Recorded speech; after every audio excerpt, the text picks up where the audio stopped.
என்னம்மா செஞ்சுட்டு இருக்கீங்க? சோறு நிறைய போட்டேங்க, அதான் பழைய சோறு வடகம் போடலாமான்னு யோசிச்சுட்டு இருக்கேன். சரி பண்ணுவோம்மா, சூப்பராக இருக்கும். சரி, ரெடி பண்ணிடுவோம். ஒரு மிக்ஸி ஜார் எடுத்து வச்சுட்டு சோறு வந்து நல்லா தண்ணியே இல்லாமல் புழிஞ்சு போட்டுக்கலாம்.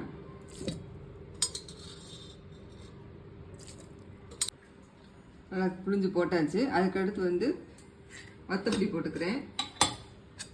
நான் வத்தப்பொடியில் சீரகம் போட்டுக்கிறனால சீரகம் சேர்க்குறேன். கொஞ்சம் நீங்கள் சீரகம் கொஞ்சம் போட்டுக்கோங்க.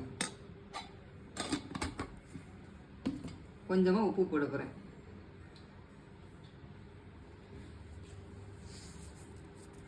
இப்போ அரைச்சிட்டு வந்துடலாம். இந்த அளவுக்கு நல்லா பேஸ்ட் மாதிரி அரைச்சி எடுத்தாச்சு. இப்போ வந்து எப்படி ஊற்றலாங்கிறத பார்க்கலாம். ஒரு காட்டன் வேஸ்டியை விரித்து அதில் ஸ்பூனில் கொஞ்சமாக எடுத்து வச்சுக்கலாம்.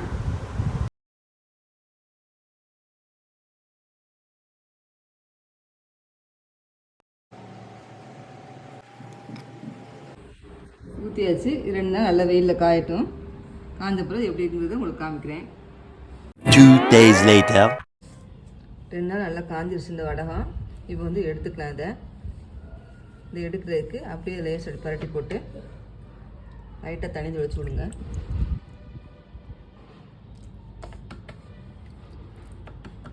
தொளிச்சு விட்டு ஒரு 2 நிமிஷம் கழித்து எடுத்தோம்னா சூப்பராக வந்துடும்.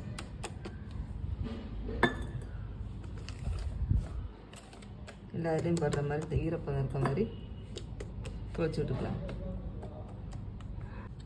2 நிமிஷம் ஆச்சு. இப்போ ஒரு வடகத்தை வந்து எடுத்துக்கலாம்.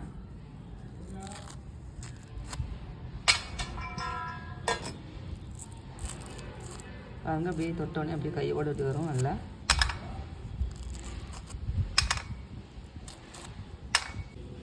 இவ்வளோக்கு நல்லா காஞ்சி வந்துருச்சு. என்ன ஒரு நாள் வெயிலில் வச்சு எடுத்துகிட்டு நீங்கள் ஸ்டோர் பண்ணி வச்சுக்கிட்டிங்கன்னா உங்களுக்கு எப்போ தேவைப்படுதோ அப்போ நல்லா பொரிச்சிக்கலாம். இது நல்லா காஞ்சிருச்சு. பொரிச்சுக்கிறேன். நல்லா பொரிஞ்சிச்சு. இப்போ எடுத்துக்கலாம்.